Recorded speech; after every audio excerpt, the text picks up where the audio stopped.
Hello my dear students, आज हम लोग बात करेंगे करंट कैरिंग वायर्स की वजह से जो मैग्नेटिक फील्ड प्रोड्यूस होता है उसके क्वेश्चंस की। प्रीवियस लेक्चर में हमने बायो सावर्ट लॉ और करंट कैरिंग वायर की वजह से कितना मैग्नेटिक फील्ड होगा ये कैलकुलेट कर चुके हैं। इन्फिनिटी वायर के लिए भी कर चुके हैं, फाइनाइट वायर के लिए भी कर चुके हैं और सेमी इनफाइनाइट वायर के लिए भी कर चुके हैं। तो कुछ क्वेश्चंस आज वायर से रिलेटेड सॉल्व करेंगे, अच्छे अच्छे क्वेश्चंस, नीट, जेई और एच.सी. वर्मा सर की बुक के क्वेश्चंस। ये पहला क्वेश्चन मैंने एच.सी. वर्मा से लिया है। बोल रहा है कि दो वायर है, two straight long wire, long का मतलब infinity wire, carries a current of 10 ampere in opposite direction. एक में अपसाइड है करंट, एक में डाउन साइड है। Find the magnetic field at the point P. इस जगह पे मैग्नेटिक फील्ड बताना है जो कि कहां है, मिड वे में है। बताओ तो क्या करेंगे, हमें निकालना पड़ेगा यहां पर कितना मैग्नेटिक फील्ड होगा। तो यहां पर मैग्नेटिक फील्ड निकालने के लिए सबसे बड़ा क्वेश्चन जो हमारे दिमाग में वो पहला ये आना चाहिए कि ये लॉन्ग वायर है, इनफाइनाइट वायर, तो इनफाइनाइट वायर की वजह से कितना मैग्नेटिक फील्ड होता है ये हम लोग प्रीवियस लेक्चर में ड्राइव कर चुके हैं, and that is mu naught upon 2 pi I upon D, and D was this perpendicular distance from the wire to the finding point. Is that clear? And this is given in the question is 5 centimeter because the separation between the two wires is 10 centimeter. So this is the half. This is going to be the 5 centimeter from either wire. Is that clear? So the question is, let's say magnetic field इस wire A की वजह से बनेगा, इस wire B की वजह से बनेगा। तो बड़ा क्वेश्चन है कि magnetic field due to A और magnetic field due to the B positive होगा, निगेटिव होगा। इट मींस दोनों को ऐड करेंगे या सब्ट्रैक्ट करेंगे। तो आपको पता है इसके लिए हम क्या करेंगे, डायरेक्शन पता करेंगे। अगर डायरेक्शन दोनों की सेम है इट मींस अपन क्या कर देंगे, ऐड कर देंगे। दोनों की डायरेक्शन कैसी आ गई, अपोजिट, तो क्या कर देंगे, सब्ट्रैक्ट कर देंगे। Is that clear? तो let's try to find the direction of the magnetic field at the point P. I have already told you how will find the direction of magnetic field. मैंने आपको बताया right hand thumb rule, palm rule या screw rule की use कर सकते हैं, या इसको बहुत सिंपल वे में समझना हो तो put your thumb in the direction of current and curl your fingers naturally at that point where we are going to find the direction of magnetic field. यहां पर फाइंड करने जा रहे हैं, यहां पे रखा अंगूठे को, उंगलियां यहां पर, नेचुरल कर्लिंग अंदर की तरफ हो रही है। इट मींस वायर ए की वजह से जो मैग्नेटिक फील्ड प्रोड्यूस हो रहा है वो कैसा है, अंदर की तरफ है। और वायर बी की वजह से अगर मैं मैग्नेटिक फील्ड को देखना चाहूं, put your thumb in the direction of current and curling of the finger, this is also going inside. It means both fields are inwards, so we can say हम इनको क्या कर देंगे, ऐड कर देंगे। हाँ, वो अलग बात है कि हम चाहे यहाँ पे mu naught upon 4 pi I upon D करके 2 बार डाल दे, या स्मार्टली यूज करके भी काम कर सकते। क्यों, क्वेश्चन में हमें ऐसा दिया है, दोनों में करंट सेम है, दोनों का सेपरेशन सेम है। म्यू नॉट अपॉन 2 पाई दोनों के लिए कांस्टेंट, करंट और डिस्टेंस डिफरेंट हो सकता था लेकिन दोनों ही क्या है, सेम है। सो आई कैन से कि B1 will be equal to B2 या BA due to BB will be equal to B. So I can say the magnetic field at the point P is 2 times the magnetic field due to the either wire. Either wire की वजह से लिख देंगे, यहां पर answer आ जाएगा। BP is equal to 2 general relation of the magnetic field due to a infinite wire is mu naught upon 2 pi I over D. So this is going to be 2, and the value of mu naught, I have told you in previous class, the value of mu naught upon 4 pi is equal to 10 to the power minus 7. ठीक है, unit भी बताया था मैंने। बोलो तो यहां पर म्यू की जगह मैं कितना लिख सकता हूं, 4 pi into 10 to the power minus 7। कैसे, यहां से देखो, mu naught upon 4 pi is 10 to the power minus 7, so mu can be write 4 pi into 10 to the power minus 7। कोई समस्या नहीं होनी चाहिए। बोलो यहां पर 2 मैंने लिख लिया, 4 pi into 10 to the power minus 7 हो गया। Current is 10 ampere and the distance is 5 centimetre. Convert कर लेंगे इसको किसमें, मीटर्स में, 10 टू दी पावर माइनस 2। अब इसको सॉल्व कर लेंगे, एक चीज रह गई, ये म्यू नॉट अपॉन 2 पाई था तो डिवाइड बाई 2 पाई भी कर लेंगे। ये 2 पाई से 2 पाई चला गया, सॉरी 2 पाई से 4 पाई गया, यहाँ 2 बचा। बोलो नीचे 5 है, ये कितना है, ऊपर 4 है, और यहां पर ये ऊपर जाएगा तो 10 की पावर +1 ये है, 2 ये है, तो 10 की पावर 3 हो जाएगा। इससे घटने के बाद 10 की पावर 4 हो जाएगा। और जब इसको हम मैथमेटिकली सॉल्व कर लेंगे तो हमारा आंसर इस पॉइंट पे Bp is equal to 8 into 10 to the power -5 tesla, या this can be also write 80 micro tesla. तो ये छोटी छोटी चीजें आप समझ सकते हो। यहां पर एक जीरो बढ़ा दूंगा तो यहाँ नेगेटिव पावर एक इंक्रीज हो जाएगा, जिससे 8 की जगह कितना हो जाएगा 80 and micro Tesla. Is that clear? कोई डाउट नहीं होना चाहिए। This was the first question. अभी अपन दूसरा क्वेश्चन लेते हैं। एम्स में एक क्वेश्चन पूछा गया, उससे रिलेटेड क्वेश्चन की बात करते हैं। अभी मैं आपको एक अच्छी बात समझाने वाला हूं, और वो अच्छी बात यह है कि जब भी मैं क्वेश्चन को लिखूंगा और ट्राई करने के लिए जाऊंगा, उससे पहले आप लोग क्या करेंगे, लेक्चर को पॉज करेंगे और सेल्फ ट्राई करेंगे पहले, और फिर जब नहीं होता है आपसे तो आप देखेंगे। अगर हो जाता है तो आप अपना आंसर मैच करा लेंगे कि यही आ रहा है या नहीं आ रहा है। ओके, कोई भी व्यक्ति आलस नहीं करेगा। This is the question which was asked in the AIIMS 2015। Question को पढ़ो, लेक्चर को पॉज करो और ट्राई करो, उसके बाद फिर देखते हैं किस तरीके से होगा। कर लिया? 1 2 3, चलो अभी देखते हैं। मेरे से बोल रहा है ये दो वायर्स है, इनके अंदर करंट फ्लो कर रहा है, और मेरे से बोल रहा है कि when the current in the both wires in the same direction, the magnetic field at the midway between the two wires is 10 micro Tesla. मान लेता हूं यहां पर ये कोई पॉइंट है मिडवे में, ये सेपरेशन नहीं दिया तो इसको अपन डी कंसीडर कर लेंगे। Then of course this distance will be d/2, या फिर इसी को डी कंसीडर कर लो, क्या ही फर्क पड़ता है, पूरे को डी कंसीडर करने से, कुछ भी कर लो, मैथमेटिक्स का रूल आना तो उतना ही है। बोलो, तो यहां से भी डी मान लो, तो ये डिस्टेंस को क्या कर लो, मन करे तो 2d कर लो, या इसको डी कर लो तो इसको d/2, इससे कोई ज्यादा बड़ी बात नहीं है। हाँ, मुद्दे की बात यह है कि जब इन दोनों वायर्स को करंट सेम डायरेक्शन में दी जाती है तो उस दौरान जो मैग्नेटिक फील्ड इस पॉइंट P पर प्रोड्यूस हो जाता है, जो कि मिडवे में है, that is 10 micro tesla. If the current I2 is reverse, then magnetic field becomes 30 micro tesla. मतलब नेक्स्ट पिक्चर में इसको क्या कर दिया गया है, रिवर्स कर दिया गया है। तो बताना है कि दोनों के करंट का रेशियो क्या होगा। ट्राई कर लिया? ओके, अब देखते हैं ऑप्शंस 1 2 3 एंड 4। बोलो, रेशियो आएगा तो उसमें कोई यूनिट्स वगैरह तो होंगे नहीं। चलो अब एक एक करके दोनों सिचुएशन से डील करते हैं, फिर समझते हैं कि कितना इसका आंसर आ रहा है। मेरे से बोल रहा है, पहले चलो मान लेता हूं दोनों वायर्स में जब करंट सेम डायरेक्शन में है तो कितना मैग्नेटिक फील्ड था, 10 माइक्रो टेस्ला। और किस तरीके से इसको सॉल्व करेंगे, तो पहले तो देख लेते हैं कि फील्ड विल बी एडिटिव और सब्ट्रैक्टिव, जुड़ेगा या घटेगा। तो बोलो, पहले तो डायरेक्शन देख लेते हैं, put your thumb in the direction of current, अंदर की तरफ, इस वायर की वजह से, इस वायर की वजह से चेक कर लेते हैं। देखो, इस वायर की वजह से बाहर की तरफ, put your thumb in the direction of current, बाहर की तरफ, मतलब फील्ड इस बार कैसा है, सब्ट्रैक्टिव नेचर का है। तो B at the point P will be, क्या होगा, डिफरेंस होगा B1 माइनस B2। हाँ, देख लेते हैं कौन सा फील्ड बड़ा है। देखो, इसका करंट बड़ा है I1 का, तो ऑफकोर्स इसका फील्ड भी बड़ा होगा। क्यों? क्योंकि डिस्टेंस दोनों के क्या है, सेम है। सो आई कैन से B1 minus B2 and the B eight the point P is given in the problem, this is 10 micro Tesla. ऐसे रख लेते हैं, अभी बाद में देख लेंगे।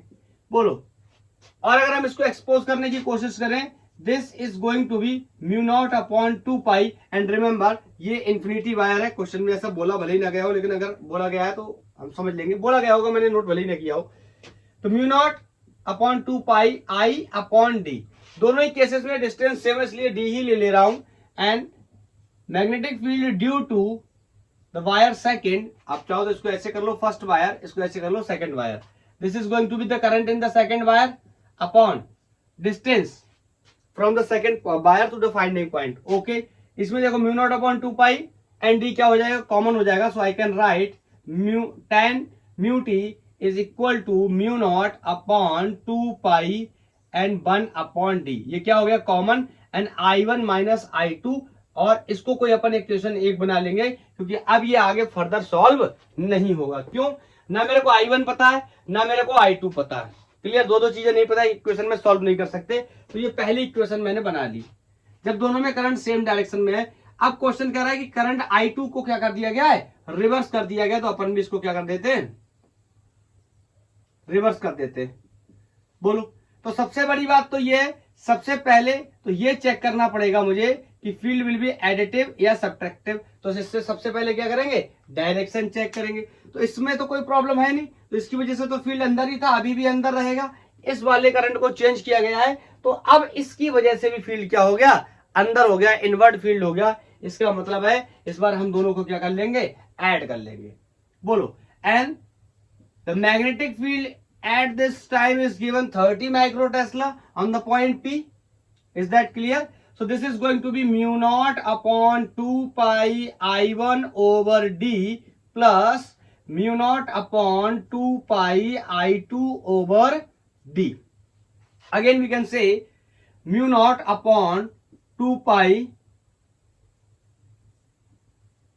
into 1 upon D. कॉमन कर लेंगे, यहां बचा I1 प्लस I2.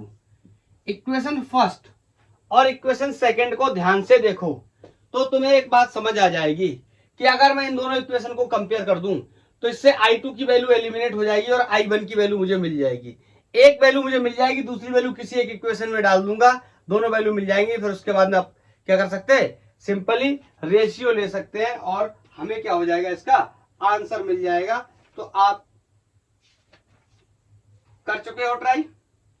चलो, तो मैं बोल देता हूं फ्रॉम इक्वेशन 1 एंड 2. ठीक है, तो अब यहीं पे आप थोड़ा सा एक लाइन अपने आप से खुद से करेंगे. मैं यहां पे डायरेक्ट सॉल्व कर रहा हूं, इसको भी इससे हटा रहा हूं. 1 2 3 इसको नोट कर लो, इसको हटा दे रहा हूं सिंपली ऐसे, बस. अब यहां पर देखो, जब मैं इनको कंपेयर करने जाऊंगा तो क्या होगा, ये फंक्शन एलिमिनेट हो जाएगा, कॉमन था दोनों के अंदर. बोलो, यहां I2 से I2 एलिमिनेट हो जाएगा, ये दोनों जुड़ जाएंगे. बोलो कितने हो जाएंगे, 10 और 30 40 माइक्रो टेस्ला. और यहां पर आप देखोगे तो कितना हो जाएगा, 2I1. Is that clear. यहां से I1 की वैल्यू मेरे को मिल जाएगी कितनी, 20 micro ampere. Is that clear. ये माइक्रो तो रहेगा ना इसके साथ में, अभी टेस्ला था, अब क्या हो जाएगा, एम्पियर हो जाएगा करंट का यूनिट. अब देखो दूसरा पता चल गया, सॉरी करंट एक पता चल गया. अब दूसरा मेरे को करंट निकालना है, तो आप कहीं पर भी रख दो, इन सबको क्या करो रख के, और मेरे को क्या करना पड़ेगा, सॉल्व करना पड़ेगा. तो मैं आपको यहाँ पे सॉल्व करके अब ज्यादा नहीं बताऊंगा, लेकिन मैं आपको बता दे रहा हूं कि I2 की वैल्यू जो है that will be 10 into 10 to the power -6 आने वाली है एम्पियर्स में, या फिर 10 माइक्रो एम्पियर. आप सॉल्व कर लो. कैसे, I1 की वैल्यू चाहे यहां रख दो, यहां रख दो, कहीं भी रख दो, मिल जाएगा. उसके बाद अपन क्या करने वाले, सिंपल हमसे क्वेश्चन ने कहा है कि रेशियो बता दो, तो रेशियो ले लेंगे इनका. And I1 is 20 micro ampere and I2 is 10 micro ampere. तो एम्पियर से एम्पियर, माइक्रो से माइक्रो, 0 से 0 कैंसिल, एंड आंसर इज 2. तो ऑप्शन जो बी था, A was first, B was 2 and C was 3 and D was 4. Ratio कितना आएगा, तो B option is going to be correct. Is that clear. बोलो, कोई डाउट तो नहीं है, हटाऊं.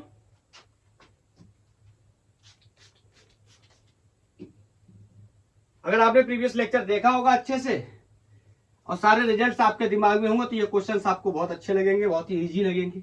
और ये बहुत ही अच्छे क्वेश्चंस हैं, इनको मैंने जेई के अनसॉल्व से छाट कर रखा है, अच्छी अच्छी किताबों से निकाल के रखा है, एम्स में जो आए हुए क्वेश्चन उनको भी रखा है. बस हम ये समझ सकते हैं कि एक वायर जो आर्टिकल हमने पढ़ा है उसकी वजह से पॉसिबल कितने टाइप के क्वेश्चन हो सकते हैं, उसमें हम किस तरीके से काम करेंगे. चलो, एक क्वेश्चन मैं अब आपको बताने जा रहा हूं, वेस्ट बंगाल जेई से लिया हुआ क्वेश्चन है. देखना, क्वेश्चन है कि ये इस तरीके से ट्रेजेक्टरी बनी हुई है और ये वायर ऊपर की तरफ इनफाइनाइट है. Is that clear. और एक और वायर इस तरीके से बना हुआ है जो कि नीचे की तरफ इनफाइनाइट है। क्लियर? पहले मैं देख लूं, क्लियरिटी है? हाँ दिख रहा है नीचे की तरफ इन्फिनिटी, भले ही नहीं दिख रहा हो आपको, लेकिन मैंने बता रखा है कैसा है, इनफाइनाइट। अभी ऐसे कुछ नाम रख लेते हैं इसका, लेफ्ट से इसका नाम ए बी सी, ऐसे कुछ वायर रख लेते हैं। तो यहां से ए, इसको बी कर लेते हैं, इसको सी कर लेते हैं, और यहां से इसको ए डैश, यहां पर इसको वी डैश, और यहां पर ऐसे कुछ सी डैश कर लेते हैं।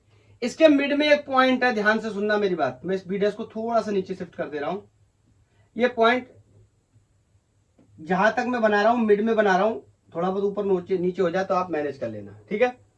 और मेरे से बोल रहा है इन दोनों के मिड में एक पॉइंट पी है। इस पॉइंट पी पर इस सिस्टम वायर की वजह से और इसकी वजह से मेरे को क्या बतानी है, मैग्नेटिक फील्ड की वैल्यू बतानी है। हाँ एक बात मेरे को पता और है कि ये जो करंट है ये क्या है, दोनों वायर्स में सेम दे रखी है। तो मैं लैंग्वेज में मैनेज कर दे रहा हूं कि current in ABC and A dash B dash C dash is I। ठीक है, एक बात मेरे को और भी पता है, वो बात मेरे को ये पता है, ये जो BP है, this distance and this distance is also equal to B dash P। ये क्वेश्चन में मेरे को और भी पता है। And the question is find magnetic field at P। बोलो, तो आप ये क्वेश्चन नोट कर लो, मैं इसको साफ करूंगा, इधर से सॉल्व करूंगा। बोलो, तो नोट कर लिया ट्राई। 4 ऑप्शन लिख दूंगा इसके, चलो 4 ऑप्शन भी मैं लिख देता हूं, इधर ही लिख देता हूं। A equal to mu naught upon 4 pi 2I upon R, mu naught upon 2 pi I upon 2R, and C is mu naught upon 2 pi 2I upon R, and D is 0। कितना मैग्नेटिक फील्ड होगा, बोलो। Clear है? तो आगे solve करें क्या, बताओ। सबसे पहले आपको ये याद होना चाहिए, ये वायर कैसा है, दिखाई देने में हमें क्लियर पता चलता है ये सेमी इनफाइनाइट वायर है, और सेमी इनफाइनाइट वायर की वजह से कितना मैग्नेटिक फील्ड होता है। सबसे पहले तो हमें ये बेसिक इंफॉर्मेशन होनी चाहिए। मैं अब इस क्वेश्चन को हटा, चलो यहां पे बता देता हूं जब तक जगह है। तो सेमी इंफिनिटी वायर की वजह से मैग्नेटिक फील्ड की value mu naught upon 4 pi I upon D होती है। ये एक जनरल रिजल्ट है जो कि हमने प्रीवियस लेक्चर में ड्राइव किया हुआ है। एंड मेक श्योर अगर आपने प्रीवियस लेक्चर नहीं देखा है तो प्लीज पहले आप उसको देखें, तभी इसमें समझ आएगा, नहीं तो आप इसमें क्या समझेंगे। या तो न्यूमेरिकल प्रैक्टिस चल रही है। बोलो, अब इतनी बात मेरे को पता है, और ये कहां से आया इसके बारे में भी मैं आपको बताता हूं, थोड़ा सा बताता हूं। Mu naught upon 4 pi I upon D sine θ1 plus sine θ2, this was the magnetic field due to a finite wire. और उस फाइनाइट वायर को जब भी अपन इन्फिनिटी या सेमी इन्फिनिटी में कन्वर्ट करते थे तो θ1 और θ2 की वैल्यू को तलाशने की कोशिश करते थे। जब भी दोनों तरफ से इन्फिनिटी होता था तो ये 90 हो जाते थे, और ये 1 और 1 कितने हो जाते थे, 2। तो यहाँ ये जो 4 दिख रहा है ना, ये एलिमिनेट होकर 2 हो जाता था। इसी वजह से हम बार बार जो रिजल्ट है इन्फिनिटी वायर का ये यूज कर रहा है mu naught upon 2 pi I upon A। लेकिन अगर ये वायर सेमी इनफाइनाइट है, एक तरफ से इनफाइनाइट है और एक तरफ से इनफाइनाइट नहीं है, जैसे इसी कंडीशन को अगर आप ले लें तो एक बार एंगल तो 90 डिग्री हो जाएगा और दूसरी बार एंगल 0 डिग्री हो जाएगा। तो जो रिजल्ट आने वाला है, देखो 90 कितना होता है 1, 0 कितना होता है 0, तो ये ओवरऑल कोई इफेक्ट नहीं करेगा। तो mu naught upon 4 pi I upon A जो मैंने आपको यहां पर लिखकर बताया है, basic result mu naught upon 4 pi I upon D। Is that clear? क्या किसी को कोई डाउट तो नहीं है? यहां पर ये 4 पाई करो, ठीक है। अभी अपन डिस्कस करने चलते हैं कॉन्सेप्ट की बात कि किस तरीके से हम यहां पर सॉल्व करने वाले हैं। तो आप ध्यान से देखोगे तो ये जो वायर आपको दिखाई दे रहा है, इस वायर में किस किस वायर की वजह से मैग्नेटिक फील्ड होगा और किस किस वायर की वजह से मैग्नेटिक फील्ड नहीं होगा, हमें यह बात तय करनी होगी। तो सबसे पहले मैं आपको यह बताता हूं कि किन किन वायर्स की वजह से मैग्नेटिक फील्ड नहीं होगा, उनके बारे में बात करते हैं। किनके किस किस के वजह से होगा इसके बारे में बाद में बात करेंगे। तो मेरी बात को आप ध्यान से सुनना। मैं यहां पर लिखने जा रहा हूं कि wire B C and wire B dash C dash R, देखो B C and B dash, C dash नहीं, A dash, B dash A dash. A dash आपको दिख रहा है ना, ये ए डैश दिख रहा है, चेक कर लूं एक बार, हाँ दिख रहा है। तो आप मेरे को एक बात बता दो, ये जो ए डैश है, ये आप चाहो तो एक जैसा राइमिंग में करना चाहो तो इसको आप ए डैश कर लो और इसको आप सी डैश कर लो, तो यहां पर भी आप सी डैश कर सकते हैं। मुद्दे की बात ये है कि ये वाला वायर और ये वाला वायर, इस पॉइंट को ध्यान से देखो कितना एंगल बनाएगा, 0 डिग्री का। You can say wire B C and B dash C dash are parallel to finding point. बोलो पैरेलल है, इट मींस एंगल कितना है, 0 डिग्री। तो जब आप 0 डिग्री एंगल को प्लेस करने जाओगे देन यू विल नो कि जो वैल्यू है मैग्नेटिक फील्ड की वो क्या होने वाली है, 0 होने वाली है। हेंस मैं कह सकता हूं कि there will be no magnetic field due to wire B C and B dash C dash. Is that clear? बोलो, सारे वायर्स को जो ऐड होगा ऐड कर लेंगे, सब्ट्रैक्ट होगा सब्ट्रैक्ट कर लेंगे, वो बात की बात है। लेकिन जब इनकी वजह से बना ही नहीं तो डायरेक्शन देखने का कोई फर्क नहीं पड़ता। बोलो, अब बचा मेरे पास wire A B and A dash B dash, इनकी वजह से कितना मैग्नेटिक फील्ड बनेगा, एंड मोर इंपॉर्टेंटली दोनों को इस पॉइंट पे ऐड करना पड़ेगा या सब्ट्रैक्ट करना पड़ेगा। तो सबसे पहले तो देख लेते हैं कि ऐड करना पड़ेगा या सब्ट्रैक्ट करना पड़ेगा, इट मींस डायरेक्शन देख लेते, उसके बाद देखेंगे आगे की कहानी। तो सबसे पहले मैंने यहां पर चेक किया, put your thumb in the direction of current. बोलो, अगर आपको यहां मेरा हाथ देखने में दिक्कत है, इस मार्कर को समझ लो आप वायर। तो बताओ, ये कैप जो है ये रिप्रेजेंट करेगा डायरेक्शन ऑफ करंट, तो ये करंट का डायरेक्शन है। तो बोलो इस पॉइंट पे कैसा, अंदर की तरफ। इस वायर की वजह से देख लो, इस वायर की वजह से भी कैसा हो गया, अंदर की तरफ। यहां से देख लो, put your thumb in the direction of current, ऐसे रखा। बोलो इस पॉइंट पे कैसा होगा, अंदर। इस वायर की वजह से भी कैसा होगा, अंदर। तो एक बात तो समझ में आ गई, ये दोनों वायर्स की वजह से जो भी मैग्नेटिक फील्ड क्या होगा, प्रोड्यूस होगा, वो कैसा होगा, सेम डायरेक्शन में होगा। तो अपन दोनों को क्या कर लेंगे, ऐड कर लेंगे। बोलो, मेरे हिसाब से किसी को कोई भी दिक्कत नहीं होनी चाहिए। और ये वायर कैसा है, सेमी इनफाइनाइट वायर है, और सेमी इनफाइनाइट की वजह से इतना मैग्नेटिक फील्ड होता है। तो दोनों को अगर मैं क्या कर दूं, जोड़ दूं, ये आपने नोट कर लिया होगा, इसको मैं हटा देता हूं। बी और बी डैश और सी डैश की वजह से, बी डैश सी डैश और बी सी की वजह से 0 होगा। क्यों, एक्सप्लेनेशन क्लियर है। मैं कह सकता हूं wire A B and B C will produced या will produce magnetic field at point P. और आप एंगल भी देख सकते हैं, ठीक है, यहां से कुछ ना कुछ एंगल बनेगा। ये देखो, यहां से इधर तो सेमी इंफिनिटी है, तो बोलो इधर इंफिनिटी है, यहां से तो 90 हो गया, एक 0 हो गया, मतलब रिजल्ट तो अपन के पास क्लियर है ही। तो मैं कह सकता हूं दोनों ही किसमें, सेम डायरेक्शन में। तो वो लोग क्या कर देते, दोनों का लिख के ऐड कर देते, या दोनों की डिस्टेंसेस क्या है, सेम है। मान लो डी डिस्टेंस है, दोनों में करंट भी सेम है, तो दोनों की वजह से फील्ड भी सेम होगा। तो शायद डायरेक्ट भी लिख सकते हैं कि B at the point P will be 2 times of magnetic field due to the either wire A B wire और बी सी और ए बी वायर और A dash B dash wire. So I can say 2 and the magnetic field will be mu naught upon 4 pi I upon, अच्छा ये distance question में D की जगह are they रखा है, इसी वजह से सारे ऑप्शंस में आर है, नो प्रॉब्लम।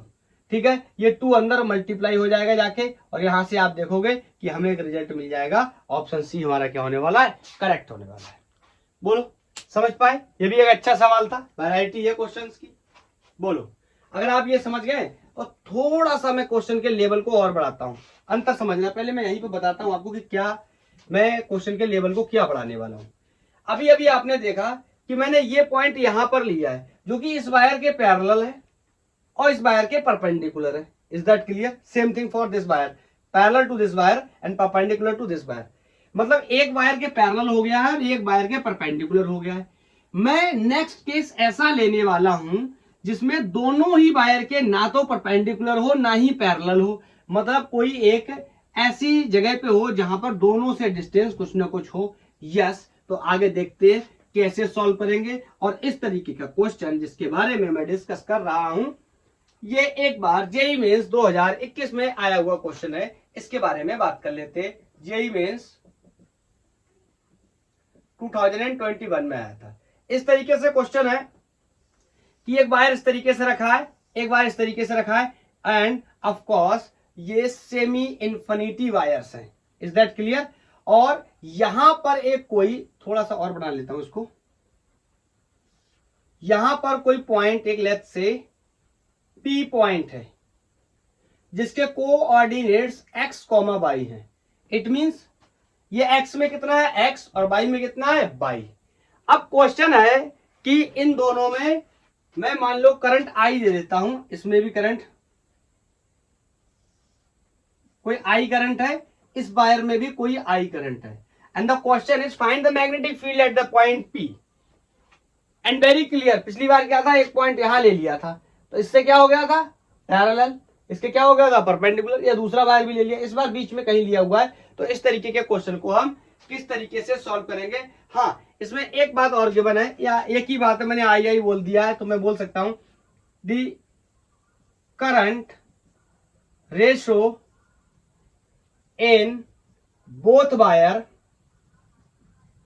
एग्जैक्टली लिख दे रहा हूं जिस तरीके से जेईई में पूछा गया है, R 1:1। Find magnetic field at P point. और 4 ऑप्शंस मैं आपको इसमें दे देता हूं। तो जब तक मैं ऑप्शन लिख रहा हूं तब तक आप एक बार क्या कर लो, ट्राई मार के देख लो, क्योंकि मैं ऑप्शन लिखूंगा आप ऑप्शन देख के डरने लगोगे।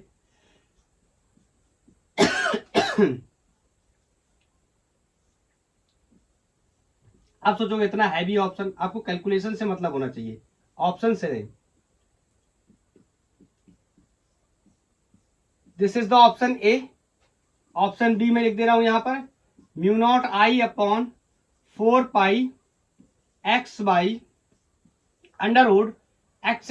+ y² - x + y। And option C is μ0I/4π और x/, ऊपर xy ले लिया इस बार, √x² + y² + x + y। And option D is given μ0I/x/4π √x² + y² - x + y। अब बताओ कौन सा ऑप्शन आपका मैच किया। अरे सॉल्व कर भी पाए अभी तक कि नहीं? क्या फर्क पड़ता है सर, हम तो लेक्चर को पॉज कर लेते हैं, जब हम देखते हैं आप बोलना शुरू कर देते हो। बोलो, तो ये 4 ऑप्शंस हैं। अब मैं इनको क्या कर देता हूं, साफ कर देता हूं, और क्वेश्चन को अपन क्या करते हैं, सॉल्व करने के लिए ट्राई करते हैं। आपने कर लिया है तो बहुत बेहतर है, और अगर आपका ऑप्शन आप चाहते हैं कौन सा मैच करवाना, तो ये फर्स्ट ऑप्शन मैच करता है। क्लियर? उसके बाद अब हम देखते हैं इसको हम कैसे सॉल्व करेंगे। तो सबसे पहले इस जो पॉइंट P के कोऑर्डिनेट्स हैं ये हमने क्लियर करके लिख लिए, x y है, तो इनको मिलाने वाली एक लाइन बना लेते हैं जो कि हमें फाइंडिंग पॉइंट की जरूरत पड़ने वाली होगी। मैं इसको थोड़ा सा हटा दे रहा हूं, ये सब क्लियर है। तो बोलो, मैं आपसे बोल सकता हूं ये पॉइंट P इस जगह से कितना दूर है, बोलो। x से x दूर है, y से y दूर है, इस जगह से कितना दूर है? तो आप कहोगे सर ये यहां से ये y दूर है और यहां से ये x दूर है, या सेम थिंग इस साइड में बनाऊं तो यहां पर भी आप बोल सकते हो कि कितना दूर है y। और by the help of Pythagoras theorem ये निकालना बहुत ही आसान है। अगर ये y है, अगर ये x है, तो ये एक ट्रायंगल बन गया, राइट एंगल ट्रायंगल, और इसकी वैल्यू x² + बाई स्क्वायर हो जाएगी, इसमें कोई डाउट नहीं है। अब क्वेश्चन फिर से वही है, इस वायर की वजह से यहां मैग्नेटिक फील्ड बनेगा, इस वायर की वजह से यहां मैग्नेटिक फील्ड बनेगा, अट्रैक्टिव होगा सब्ट्रैक्टिव होगा, मतलब एडिटिव होगा या सब्ट्रैक्टिव होगा, दोनों को जोड़ना पड़ेगा या दोनों को घटाना पड़ेगा। यह बड़ा क्वेश्चन होने वाला है हमारे लिए। मैं कुछ एक परसेप्शन क्लियर करना चाहता हूं। एक्चुअली में जब स्टूडेंट्स मेरे पास आते हैं, मैं पढ़ाता हूं, तो मेरे से कई बार ये क्वेश्चन पूछते हैं कि सर ध्यान से सुनना मैं क्या बता रहा हूं, हो सकता है आपको भी ऐसा लगता हो, तो मैं क्लियरिटी कर दे रहा हूं। क्योंकि इलेक्ट्रिक फील्ड पढ़ते पढ़ते हमारा दिमाग इतना थक जाता है, ये भी हमसे बोला जाता है यहां पर इलेक्ट्रिक फील्ड कितना होगा किसी चार्ज की वजह से, लेफ्ट से ये कोई चार्ज है या इस चार्ज की वजह से, तो अपन क्या करते थे, यहाँ पर टेस्ट चार्ज लाते थे, ये ऐसे रिपल करेगा, ऐसे कुछ बोलते रहते थे ना, ये ऐसे रिपल करेगा, फिर इसके कंपोनेंट बनाते थे। याद आया मैं क्या बताने की कोशिश कर रहा हूं? मतलब यहाँ इलेक्ट्रिक फील्ड 2D में होता था, कंपोनेंट बनाते थे और कंपोनेंट बनाने के बाद में उनको ऐड कर देते थे कॉस थीटा या साइन थीटा के टर्म्स में, जो भी कंपोनेंट आते थे, और हम अपना रिजल्ट बना लेते थे, आंसर बना लेते थे। लेकिन ये भी तो 2D में है, ये पॉइंट ना ये एक्स के अलॉन्ग है प्योरली, ना ये वाई के अलॉन्ग है, तो क्या यहां पर मैग्नेटिक फील्ड 2D में होगा? सर किसी ने बात ही नहीं करी कि मैग्नेटिक फील्ड 2D में होगा, मैंने बहुत सारी पढ़ाई करी है, आप 2D के बारे में क्यों बात कर रहे हैं इस पर्टिकुलर क्वेश्चन के लिए? एक्चुअली में सबसे पहले हमें डायरेक्शन को समझना पड़ेगा। जब हमने बात करी इलेक्ट्रिक फील्ड की, इलेक्ट्रिक फील्ड 2D में था, डायरेक्शन ने सजेस्ट किया, तो सबसे पहले डायरेक्शन देख लेते। इस वायर की वजह से put your thumb in the direction of current, इस पॉइंट पे अंदर की तरफ, इस वायर इसकी वजह से put your thumb in the direction of current अंदर की तरफ, मतलब दोनों वायर्स की वजह से जो मैग्नेटिक फील्ड प्रोड्यूस हुआ है वो अंदर की ही तरफ है। मतलब एक सिंगल डायरेक्शन में, अगर आप इसको वाई बोल रहे हैं, आप इसको एक्स बोल रहे हैं, तो आप बोल सकते हैं मैग्नेटिक फील्ड कहां है, जेड में है, और जेड का मतलब एक प्योरली सिंगल कोऑर्डिनेट्स में है, इसका मतलब 2D में नहीं है, तो कंपोनेंट करने की कोई भी रिक्वायरमेंट नहीं है। तो वही वाली थ्योरी हमारी काम आएगी। ऐसा नहीं करेंगे, अंडर रूट के अंदर ये 90 डिग्री का एंगल कंसीडर कर लेंगे, तो अंडर रूट जो वेक्टर का रिजल्टेंट निकालने का एक्सप्रेशन होता है, R square equal to A square plus B square plus 2ab cos theta, पता लगे उसको लगाना शुरू कर दो कि B X square plus B Y square plus 2bx by cos 90 की वैल्यू 0 हो गई, तो वैल्यू यहाँ पर मैग्नेटिक फील्ड की B, magnetic field at the point P is equal to under root B X square plus B Y square. ऐसा नहीं, single direction में है तो सिंपली हम कहेंगे कि magnetic field at the point P, इसको कोई एक वायर मान लो, इसको कोई दूसरा वायर मान लो, तो हम कह सकते हैं वायर 1 की वजह से प्लस वायर 2 की वजह से। एक सेकेंड, तो यहां पर दोनों वायर्स की वजह से मैग्नेटिक फील्ड को लिख करके जोड़ देंगे, magnetic field due to the wire first and magnetic field due to the wire second. Clear? तो ये इक्वेशन को एक बना लेते हैं, इसी में सारी वैल्यूज का रखेंगे। अब ये बड़ा क्वेश्चन ये होने वाला है कि मैग्नेटिक फील्ड पहले वायर की वजह से कितना होगा और मैग्नेटिक फील्ड दूसरे वायर की वजह से कितना होने वाला है, बोलो। तो ये एंगल कोई थीटा कंसीडर कर लेते हैं, एक एंगल तो पता है 90 डिग्री हो जाएगा, बोलो। इस पॉइंट पे एक एंगल ये वाला कितना हो जाएगा, समझ रहे हो ना, ये वाला तो 90 हो जाएगा, ये वाला भी, क्योंकि ये भी इन्फिनिटी, तो ये वाला भी क्या हो जाएगा 90। लेकिन इनके तो कोई ना कोई एंगल रहेंगे, उल्टा बना दिया, इनके तो कोई ना कोई एंगल रहेंगे, तो लेट्स से इसका कोई थीटा एंगल होगा या थीटा 1 एंगल होगा, बोलो। इस वायर की वजह से और इस वायर की वजह से मान लो कोई ये क्या होगा, थीटा 2 एंगल होगा। Is that clear? तो अगर मेरे को इस वायर की वजह से यहां पर लिखना हो मैग्नेटिक फील्ड, तो मैं कैसे लिख सकता हूं, देखते हैं। B1 वायर फर्स्ट की वजह से, बोलो mu naught upon 4 pi I upon D, D was the perpendicular distance from the wire, तो यहां से ये परपेंडिकुलर डिस्टेंस कितनी हो गई, बाई, बोलो। और sign theta 1 plus sine theta 2, तो एक तो लिखते थे क्या अपन, साइन 90 हो जाएगा एक एंगल, ये वाला एंगल 90 हो जाएगा, क्योंकि भैया ये इन्फिनिटी है, तो ये ऐसा नहीं कि यहां जाके मिल जाएगा, ये पता नहीं कहां जाके मिलेगा, ठीक है ना। इसका कॉन्सेप्ट मैं आपको प्रीवियस लेक्चर में बता चुका हूं बहुत अच्छे से, बोलो। तो यहां पर मैंने लिख दिया, और इसके साथ साथ क्या हो जाएगा दूसरा, साइन थीटा 1, ये एंगल मैंने ले लिया था, बोलो। ऐसे ही अगर मैं B2 के केस में लिखना चाहूं, B2 के केस में लिखना चाहूं तो लिख सकता हूं क्या, mu naught upon 4 pi I, बताओ इस वायर की वजह से कितना डिस्टेंस है, this x distance. Is that clear? अरे भैया ये बाई में रखा हुआ है, तो यहां से परपेंडिकुलर डिस्टेंस कितनी है, x, ये x में रखा हुआ है, तो यहां से परपेंडिकुलर डिस्टेंस कितनी है, बाई, तो यहां लिख लिया मैंने क्या, x। Is that clear? बोलो। Sine again 90 plus sine theta 2।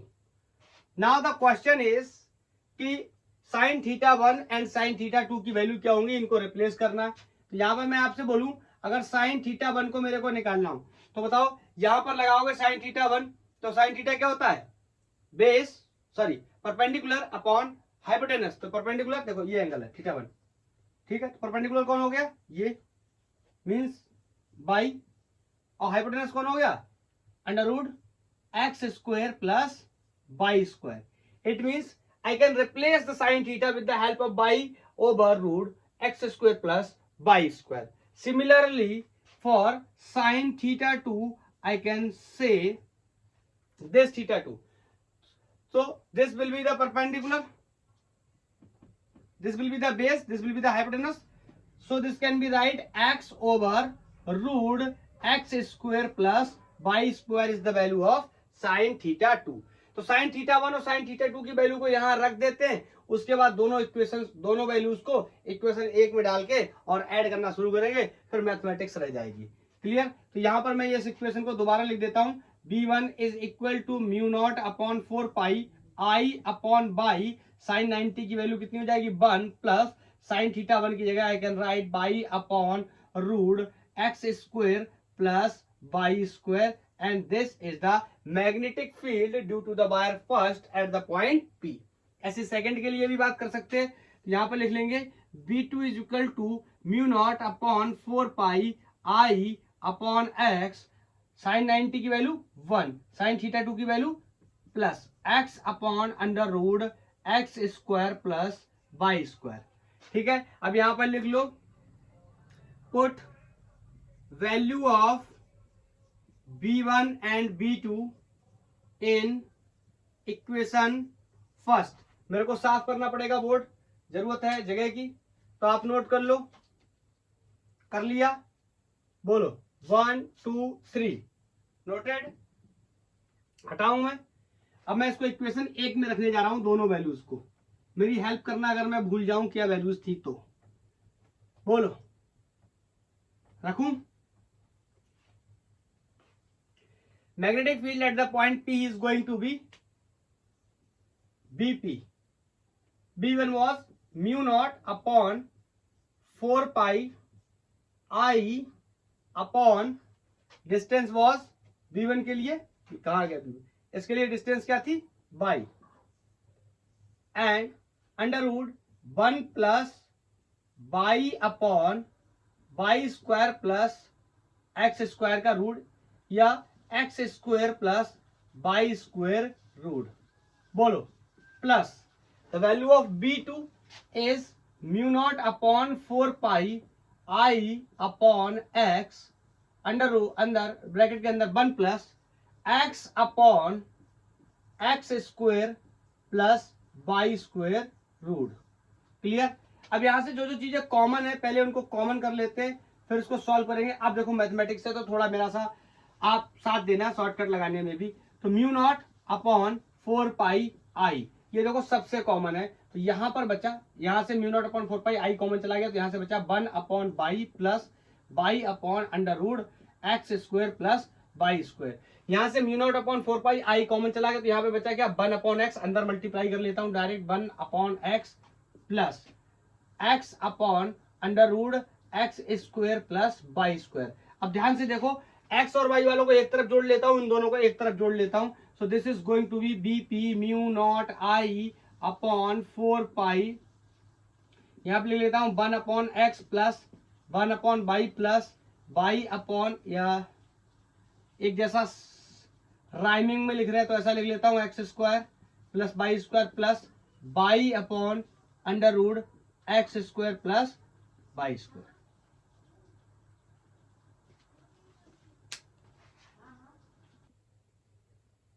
ठीक है, तो अभी क्या करेंगे, इनका एलसीएम लेके और उनको ऐड करने की कोशिश करेंगे। तो magnetic field at the point P will be equal to mu not I upon 4 pi. इन दोनों का एलसीएम लेंगे एक्स वाई, एक्स मर गया तो बाई बचा, या सीधा एक्स प्लस बाई लिख दे रहा हूं, अच्छा लगेगा राइमिंग में एक जैसा। बोलो, यहां से मैंने प्लस का साइन लगाया, एलसीएम ले लिया x square plus by square का रूट, ये हो गया एलसीएम। तो यहाँ बचा कितना x, यहाँ बचा कितना y, दोनों में क्या है कॉमन है, इस वजह से यहाँ x और यहाँ y। ये बेसिक मैथमेटिक्स है। अभी समझो, अब इन दोनों को फिर से एलसीएम लेता हूं। अब भैया सॉल्व करना है तो एलसीएम तो लेना ही पड़ेगा ना। Mu not I upon 4 pi, यहाँ पे अपन एलसीएम ले लेंगे। This is going to be X Y under root X square plus Y square, cancellation of the X Y from this point, so X plus Y this and this under root x square plus y square and the sign positive sign, and this x plus y cancellation of under root x square plus y square from the x square plus y square root x square plus y square, तो यहां पर कितना बच जाएगा बोलो x y। Is that clear? Calculation देखे रहे ना, कहीं गलती ना हो, थोड़ी सी भी गलती हुई तो गेम खराब हो जाएगा। हाँ बिल्कुल, ये नहीं बचेगा यहाँ पे। कैसे? x y दोनों को ले लिया तो यहाँ दोनों ही कैंसिल आउट हो गए। बोलो इज दैट क्लियर? कोई प्रॉब्लम तो नहीं? अब आगे देखो, ऊपर फिर से सॉल्व करना पड़ेगा, फिर से इसको हटाना पड़ेगा। बोलो अरे यार मैथमेटिक्स है, इसमें क्या ही कर सकते हैं, करना तो है ही, ऑप्शन को मैच कराना है। तो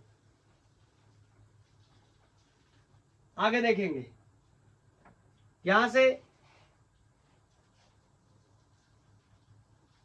आगे सॉल्व करेंगे।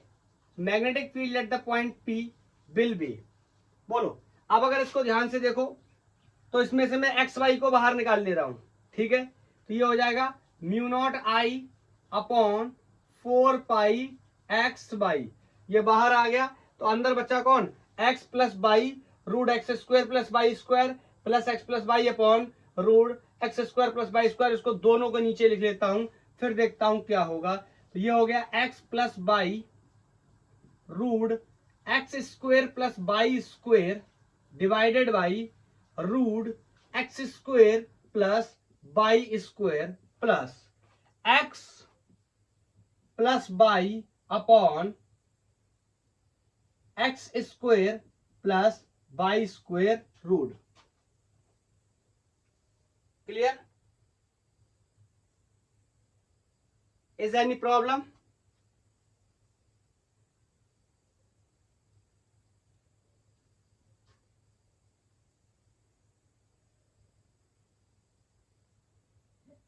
यहाँ पर एक x प्लस वाई और होना चाहिए था, भाई मिस्टेक रह गया, तो यहाँ पर X square plus Y square. Okay, अरे नहीं तो आएगा ही नहीं ना, मेरे को पता है, आप चेक कर लेना। BP इज इक्वल टू, ये इससे कैंसिल हो गया। अब देखो X square plus Y square, हाँ जब एलसीएम लिया था वहां से यहाँ आया हूँ, एलसीएम लिया था तो यहाँ पे जो वैल्यू बची थी एक्स प्लस वाई हो जाएगा, तो यहाँ से X square plus Y square. हाँ अब यहाँ पे देखो X square plus Y square की पावर कितनी है 1, यहाँ X square plus Y square की पावर कितनी है हाफ। इसका मतलब मैं इसको लिख सकता हूँ दो बार, root x square plus Y square plus into root x square plus Y square. चलो बढ़ा देता हूँ एक line, mu not I upon 4 pi x y, यहाँ पर बचा x प्लस वाई, और यहाँ पर इसको मैं दो बार लिख सकता हूं। कैसे? Under root x square plus Y square एक बार, into under root x square plus Y square दूसरी बार, upon under root x square plus Y square. तो एक under root x square plus Y square से एक under root x square plus Y square cancel हो गया, and magnetic field at the point P is mu not I upon 4 pi x y, ऐसे लिख दूं bracket में जैसे options में दिया था, X square plus Y square plus X plus Y, and option first क्या हो गया था, करेक्ट हो गया था। Is that clear? कोई डाउट तो नहीं? बोलो। तो ये जेईई मेंस 2021 में आया था, इसको हमने सॉल्व किया। बोलो क्लियर? मैं नेक्स्ट क्वेश्चन ले लेता हूं, तब तक इसको साफ भी कर दूंगा, थोड़ा टाइम बच जाएगा। वैसे तो खैर लेक्चर बहुत ज्यादा लेंदी हुआ नहीं है, लेकिन फिर भी एक और क्वेश्चन कर लेते हैं।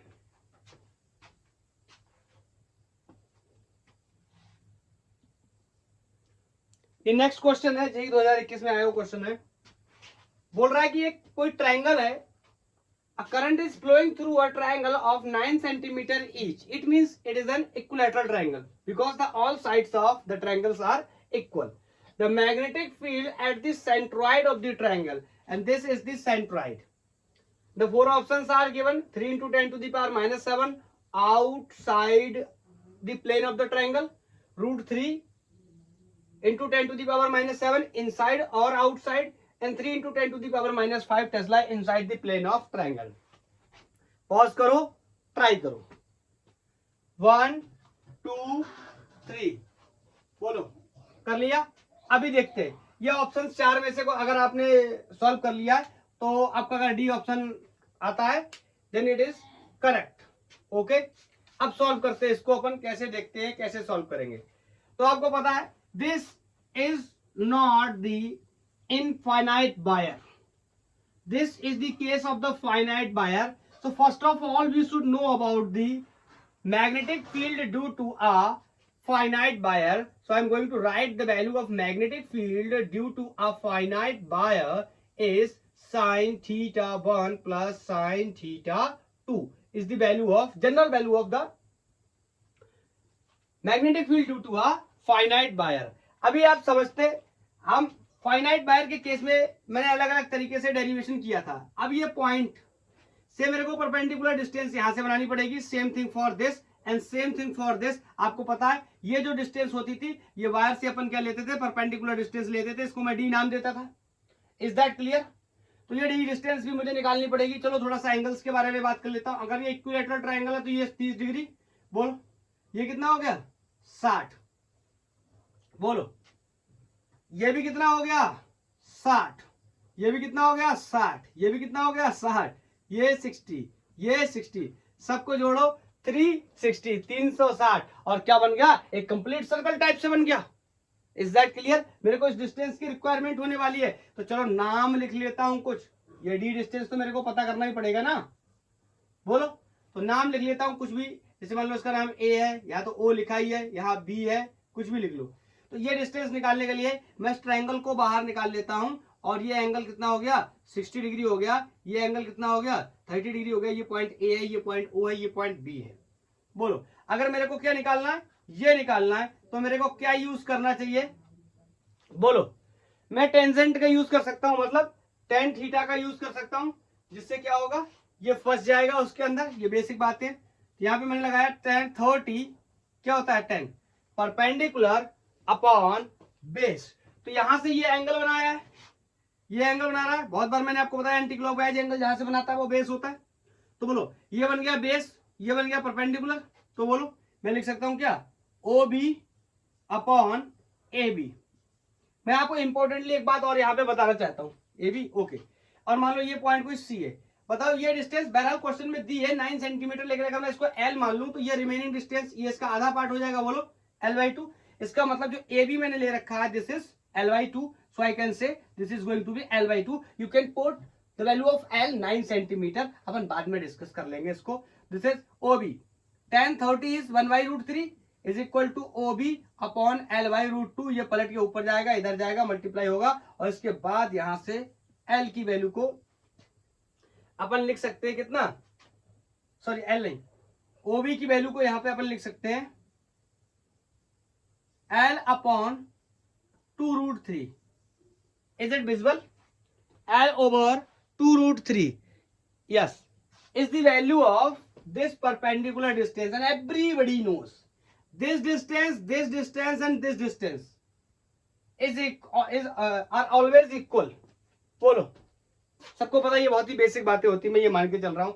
हाँ अगर आपको नहीं पता तो आपको पहले बेसिक मैथमेटिक्स पढ़नी चाहिए, या नीट और आईआईटी के प्रॉब्लम सॉल्व नहीं कर सकते हम. क्लियर? हाँ अभी मेरे को एक सवाल का जवाब देना. मैं इसमें करंट बना देता हूं. जैसे मान लो इसमें क्लॉकवाइज या एंटी क्लॉकवाइज, जैसी आपकी मर्जी हो वैसा करंट ले लो. क्वेश्चन ने क्लॉकवाइज बोला तो मैंने क्लॉकवाइज ले लिया. तो अब मेरे को पता करना पड़ेगा इस वायर की वजह से, इस वायर की वजह से, इस वायर की वजह से. अगर तीनों की वजह से फील्ड सेम आ गया तो तीनों को ऐड कर दूंगा. तीनों की वजह से डिफरेंट आ गया तो तीनों को सब्ट्रैक्ट कर दूंगा. मुद्दे की बात यह है कि करंट इसमें सब में सेम है. मेरी बात को बहुत ध्यान से सुनना. Current in all 3 wires is same, I ampere. Okay अभी आप बोलोगे सर आपने पहले नहीं बताया था, तो आप आई करंट मान लेते जब एक ही ऑप्शन दे रखा था आई करंट में. बोलो and really very very sorry for that. बोलो हाँ. और ये डिस्टेंस आपको सबको पता है, ये डिस्टेंस क्या है, सेम है. तो इस वायर को अगर आपको इस तरीके से देखने में दिक्कत हो रही तो मैं ऐसे बना दूं ना, तो इस डिस्टेंस की बात कर रहा हूं, करंट सबके लिए सेम, डिस्टेंस सबके लिए same and angle also same. क्यों? ये एंगल कितने 60 डिग्री, ये एंगल भी कितना है 60 डिग्री। सारी बार हर बार में एंगल क्या है सेम, तो यहाँ पे बना के बताता हूँ एक वायर के बारे में, किसी एक वायर के बारे में। तो बोलो ये एंगल कितना है 60 डिग्री, ये एंगल भी कितना है 60 डिग्री, करंट कितनी है I और ये D कितनी है, ये डिस्टेंस कितनी है L/2√3 सबके लिए सेम। तो मैं कह सकता हूं कि जितनी मैग्नेटिक फील्ड एक वायर की वजह से सेंट्रॉइड पे बनेगी उतनी ही बाकी वायर की वजह से भी बनेगी। बस देखना ये होगा कि ये सेम डायरेक्शन में अपोजिट, इसीलिए एक ऑप्शन मैंने 0 भी रखा था, चौथा ऑप्शन आपने देखा होगा। तो थोड़ी भी गड़बड़ी करेंगे तो 0 आ जाएगा। चलो चेक करते हैं सेंट्रॉइड पे, पहले इस वायर की वजह से चेक करता हूं। बोलो put your thumb in the direction of current and natural कर लेंगे तो finger toward the finding point. बताओ यहाँ पे कैसा है इनवर्ट, इस वायर की वजह से इनवर्ट डायरेक्शन आया, एक एक करके नोट कर लेते हैं। बोलो इस वायर की वजह से अगर मैं चेक करूं, ये देखो एरो धोखे से उल्टा हो गया, इधर से करंट ऐसा गया तो ऐसा आएगा, ठीक है। इस वायर की वजह से मैं चेक करूं तो इनवर्ट, इसकी वजह से भी इनवर्ट, इसकी वजह से चेक करूं तो इसकी वजह से भी इनवर्ट। इसका मतलब क्वेश्चन इज वेरी क्लियर कि तीनों वायर में करंट सेम डायरेक्शन में होने की वजह से इस पॉइंट पे जो मैग्नेटिक फील्ड का डायरेक्शन है वो भी सेम हो गया है। It means I can say कि magnetic field at this point due to this wire will be equal to the magnetic field due to this wire and the magnetic field due to this wire. It means I can say if I am going to multiply by 3 it means this is the total magnetic field at the centroid of this center due to the 3 current carrying finite wires. Is that clear? I think should be clear. Okay, so let's put the all values mu naught over 4 pi and the current 1.5 ampere is given in the question. 1.5 ampere. मैंने question तो note किया था ना कि नहीं किया था? किया था आई थिंक, उसके बाद मैंने साफ किया है।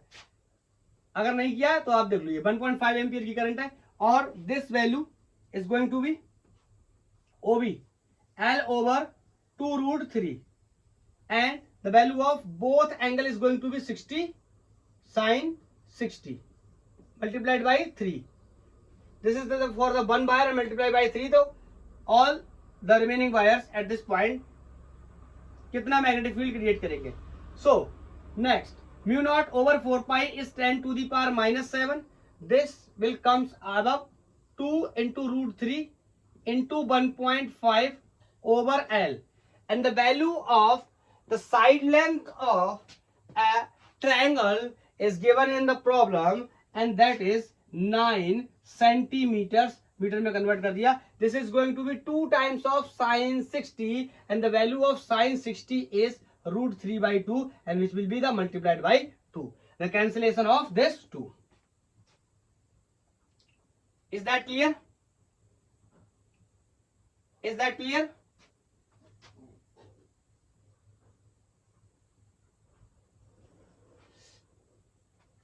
And this multiplied by 3.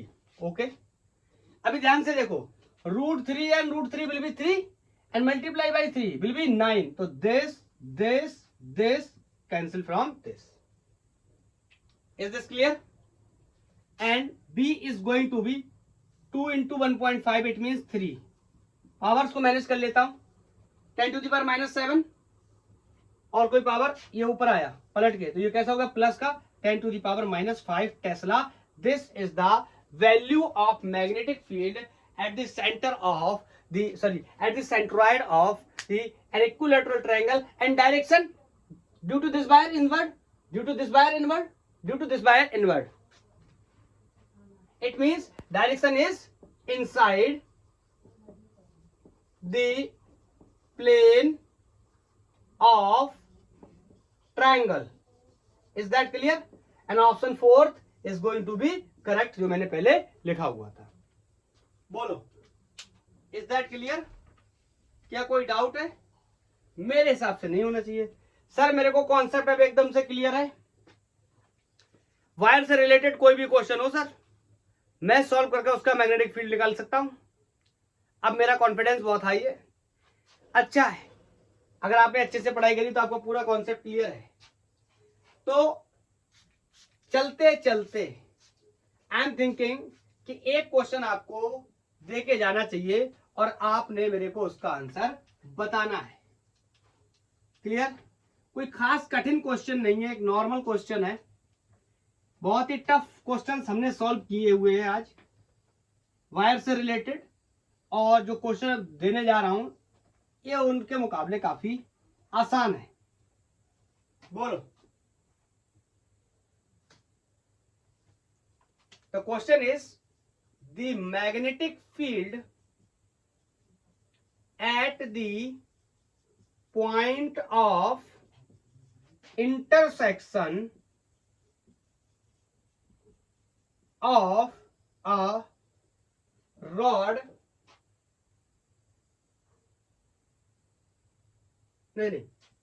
intersection of a diagonal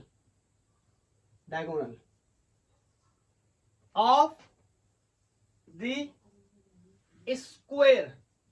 एक कोई स्क्वायर है जिसका यहाँ पे एक रफ डायग्राम भी बना देता हूं। ये कोई स्क्वायर मैंने बना लिया है और इसका जो इंटरसेक्शन पॉइंट है, अगर आप इसका साइड लेंथ L मान लेंगे, a square wire loop of side length capital L।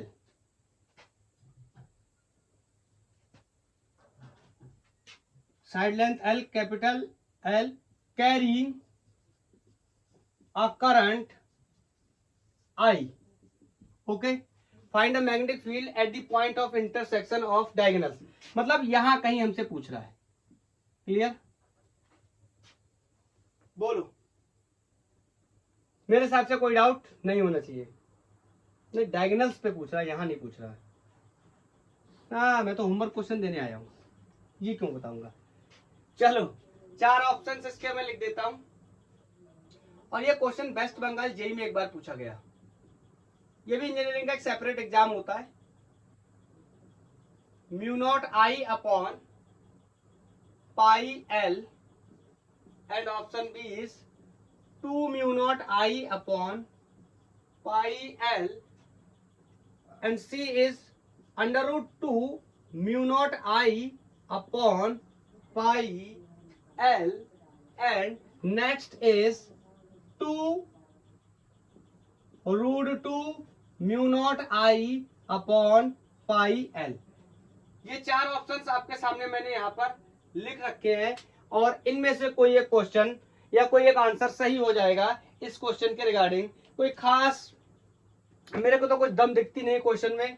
बोल रहा है कि स्क्वायर है जिसके डायगोनल्स पे आपने बताना, डायगोनल बना लेना, उसके इंटरसेक्शन पॉइंट मतलब बीच में ले लेना, पूरी डिस्टेंस डायगोनल की कितनी होती है उसका आधा कर लेना। ओके, तो आज के लिए इतना ही। थैंक यू, धन्यवाद। इस क्वेश्चन का आंसर देना बिल्कुल ना भूलें। Bye bye.